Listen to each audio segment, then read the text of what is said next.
Les lignes supplémentaires en musique. Concrètement, qu'est-ce que c'est? Qu'est-ce que tu dois retenir en priorité? Comment les travailler? Je te dis tout dans cette vidéo. Pour t'aider, ce que j'ai fait, c'est que j'ai repris tout simplement une de mes compositions, parce que oui, je compose de la musique. Et donc j'avais tout simplement envie de te montrer concrètement sur une partition déjà de quoi parle-t-on quand on parle de lignes supplémentaires. Tu as peut-être déjà entendu ce mot pendant tes cours de solfège, pendant tes cours de piano, ou autre d'ailleurs, instrument si tu ne joues pas du piano. Sache simplement que le principe est le même, peu importe l'instrument dont tu joues, ok? Donc une ligne supplémentaire, c'est quoi? Eh bien tout simplement, je te rappelle que quand on écrit les notes sur la portée, d'accord, on les écrit justement sur les lignes et sur les interlignes. Là tu peux le voir, toutes les notes qui sont écrites ici, hormis celle-là, par exemple le Ré, hop, ou encore ici le Si en clé de Fa, sont écrites soit sur les lignes de la portée, il y en a 5, ou sur les interlignes, c'est-à-dire les espaces entre les lignes. Sauf que pour écrire de la musique, on ne peut pas uniquement se contenter d'écrire les notes sur les lignes et ou sur les interlignes, parce qu'on ne pourra pas écrire tout. Au piano, je te le rappelle, on a quand même 88 touches. Et le piano est un instrument qui est quand même assez long, hein. Donc, tu vois, on a quand même pas mal de notes. On a les extrêmes graves et les extrêmes aigus. Donc on ne pourra pas tout noter en se contentant uniquement des lignes et des interlignes sur la portée. C'est pourquoi, parfois, si ce n'est très souvent, on va devoir écrire les notes au-dessus ou en dessous de la portée. Et pour pouvoir les écrire, on va utiliser ce qu'on appelle des lignes supplémentaires. Je vais te montrer un exemple très concret tout de suite. Par exemple ici, tu vois cette note-là, hop, ou encore celle-ci, ou encore celle-ci. Ce sont des notes qui sont écrites au-dessus de la portée. Les lignes supplémentaires, elles existent en clé de sol et en clé de fa. Là, je te les montre, ce sont des notes qui sont au-dessus de la portée en clé de sol. Mais tu peux également en trouver en clé de fa. Je vais t'en dessiner une là tout de suite. Hop. Là, tu vois, j'ai dessiné une note au-dessus de la portée en clé de fa. Et on peut également en trouver en dessous de la portée. Clé de sol, clé de fa. Là, je t'ai dessiné ça en clé de fa, mais j'aurais très bien pu t'en dessiner également en clé de sol. Ok? Donc, du moment que tu vois des notes au-dessus ou en dessous de la portée, avec des traits, des mini-traits horizontaux, ces notes-là font partie de ce qu'on appelle les lignes supplémentaires. Les notes sur les lignes supplémentaires. Ok? Ces lignes-là et ces notes-là ne sont pas simples à déchiffrer. Et je ne vais pas te mentir, tu vas mettre un certain temps avant de bien les maîtriser. Et c'est complètement normal en réalité, parce que ce ne sont pas les notes les plus faciles à jouer. Tu vas devoir les jouer soit sur l'extrême droite de ton clavier, donc il va falloir quand même monter sur le clavier, ou alors descendre à l'extrême vers la gauche de ton clavier. Donc déjà pour te repérer visuellement, alors les notes elles sont là ou elles sont là, tu vas chercher. Si en plus de ça, il faut que tu les déchiffres rapidement, ça rajoute des difficultés. Et donc c'est pour ça que tu as du mal à les déchiffrer. Je veux vraiment insister là-dessus, parce que chaque année, j'ai des pianistes qui culpabilisent quand ils n'arrivent pas à déchiffrer ces notes rapidement. Mais encore une fois, c'est comme tout. Si tu ne t'entraînes pas à les déchiffrer, il n'y a aucune raison pour que tu y arrives comme ça. Ça ne peut pas marcher. Ok? Donc, ce que tu vas faire, très simplement, je vais te donner maintenant des exercices pour y parvenir. J'ai fait une vidéo sur un livre qui s'appelle Le Dandelot, d'accord? C'est une méthode qui a été créée par Georges Dandelot avec des points repères pour te permettre de lire et de déchiffrer les notes beaucoup plus rapidement. Donc je te laisse aller la regarder, je t'explique tout. Il faut savoir que concernant les lignes supplémentaires, on n'a pas vraiment de points repères. Il va donc falloir les travailler isolément. Mais dans le livre de Dandelot, on a des exercices qui te permettent de travailler les lignes supplémentaires de manière isolée. Clé de sol, clé de fa, au-dessus de la clé de sol, en dessous de la clé de sol, au-dessus de la clé de fa et en dessous de la clé de fa. Et c'est super, parce qu'effectivement, si tu es capable de t'entraîner là-dessus, tu vas faire des bonds incroyables. Encore une fois, j'insiste, il ne suffit pas de faire des exercices. Parce que si tu fais des exercices, mais que tu ne pratiques jamais sur des partitions, ça équivaudra en fait à travailler dans du vent. à pédaler, si tu veux, à blanc. Ça ne sert à rien.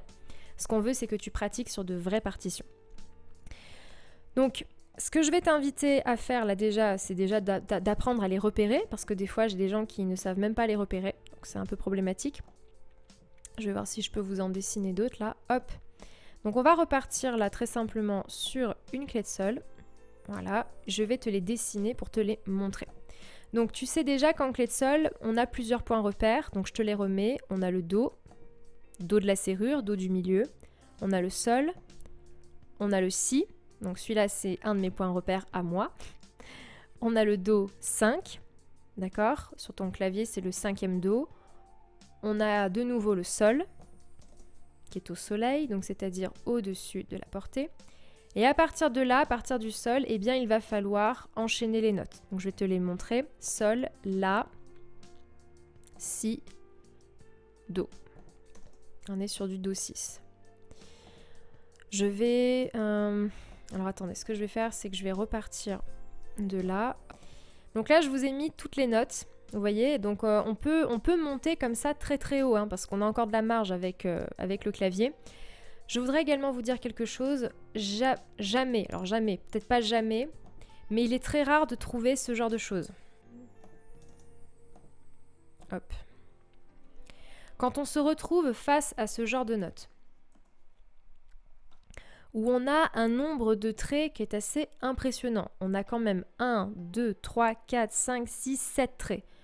C'est juste illisible. C'est juste illisible. Sachez que c'est très rare, pour ne pas dire quasi inexistant, de se retrouver avec des partitions comme ça. Ce qu'on va faire, pour vous permettre de lire plus rapidement les notes, c'est qu'on va utiliser le principe de l'ottava alta et l'ottava bassa. Je vous montre concrètement de quoi il s'agit. Hop. Concrètement, si vous devez jouer des notes qui sont très aiguës sur l'extrême droite de votre clavier, plutôt que d'écrire des lignes supplémentaires avec 5, 6, 7 traits, où ça finit par devenir complètement illisible. Généralement, on utilise ça. Vous voyez cette espèce de 8, des petits points, ça veut dire que toutes les notes que vous allez lire là, d'accord, vous allez les jouer une octave au-dessus. Et donc ça évite de devoir lire des notes avec 5, 6, 7 ou 8 traits, parce que ça devient complètement illisible. Déjà que là, ce n'est pas simple, alors imaginez si on avait encore des traits, ça serait encore plus compliqué. Ok ? Voilà, donc là, vous avez toutes les notes des lignes supplémentaires les plus importantes au-dessus de la clé de sol. D'accord ? Ce que je peux vous proposer pour avoir quand même un point repère, vous pouvez retenir le do 6, d'accord ? Qui est le 6e do sur votre clavier. Pourquoi ? Parce que c'est celui qui rappelle le plus le do de la serrure. Parce qu'on a effectivement donc un trait qui est vertical. Il faudra juste se souvenir que ce n'est pas le la. Pourquoi ? Parce que quand on voit ça, on pourrait se dire, bah tiens, ça ressemble au do qu'on avait, hop, en clé de sol. Non, d'accord ? Ce n'est pas ça. Il faudra juste se rappeler qu'on a un trait juste en dessous. Si vous faites ça déjà, ça pourrait vous aider à un peu plus facilement les retenir. Je vais faire maintenant exactement la même chose avec la clé de fa et je vais m'attaquer à un gros sujet puisqu'on va faire les notes donc en dessous de la clé de fa, qui sont aussi les notes les plus difficiles à retenir. Voilà, donc là je vous ai mis toutes les notes en dessous de la clé de fa et vous avez vu que ce n'est pas si évident que ça. Donc encore une fois, vous allez vous servir de ce point repère là qui est le sol, hein, je vous avais expliqué dans le cours pour apprendre à lire les notes en clé de sol. Si vous n'y connaissez rien, je vous invite à aller voir le cours de base pour les débutants, d'accord ? Donc là, je crois que j'avais même pas mis ce point repère, il me semble, mais vous pouvez quand même aller le voir. Vous avez donc la fiche qui apparaît juste là, si jamais ça ne vous parle pas. Donc vous voyez qu'il y a quand même pas mal de notes à retenir. Ce que je vous invite à faire, petite astuce pour aller plus vite, c'est déjà d'être au clair sur la descente de notes. Ce que je remarque depuis des années, c'est que les gens qui ont du mal à lire les notes en dessous de la clé de fa, c'est parce qu'ils n'arrivent pas à faire si la sol, fa, mi, ré, do. En fait, on apprend l'ordre des notes dans le sens ascendant, c'est-à-dire do, ré, mi, fa, sol, la, si. Jusque-là, pas de problème. Maintenant, s'il faut faire do, si, la, sol, fa, mi, ré, do, rapidement, c'est difficile. Et si maintenant, je vous invite à faire sol, la, si, do, ré, mi, fa, sol, dans le sens ascendant, ce n'est pas si intuitif que ça, Mais si maintenant je vous demande de le faire dans le sens descendant, c'est-à-dire sol, fa, mi, ré, do, si, la, sol, et là généralement je perds beaucoup de gens. Ce que je veux vous dire par là, c'est que vous allez devoir apprendre l'ordre des notes dans les deux sens et surtout dans le sens descendant. Encore une fois qu'on a les lignes supplémentaires, il ne s'agit pas uniquement d'apprendre les notes et la position bêtement par cœur. Vous savez que j'ai un peu du mal moi avec le par cœur bête, c'est pas mon truc. Par contre, si vous réfléchissez un petit peu et que vous vous rappelez que vous avez l'ordre des notes dans le sens descendant, si, la, sol, fa, mi, ré, do, sol, fa, mi, ré, do, si, la, sol, ça sera plus facile. Ok ? Donc encore une fois, c'est un travail de répétition. Les lignes supplémentaires, j'insiste, ce n'est pas facile. Et donc je voulais faire cette vidéo un petit peu introductive parce que on m'en parle souvent des lignes supplémentaires. On m'en parle d'ailleurs tous les jours. Et on me dit, Lorraine, je n'arrive pas à déchiffrer les notes plus rapidement. J'ai l'impression d'être une tortue, d'être un escargot, ça ne rentre pas.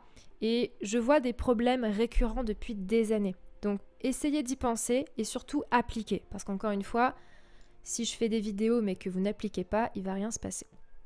Donc je vous invite tout simplement à revoir ça.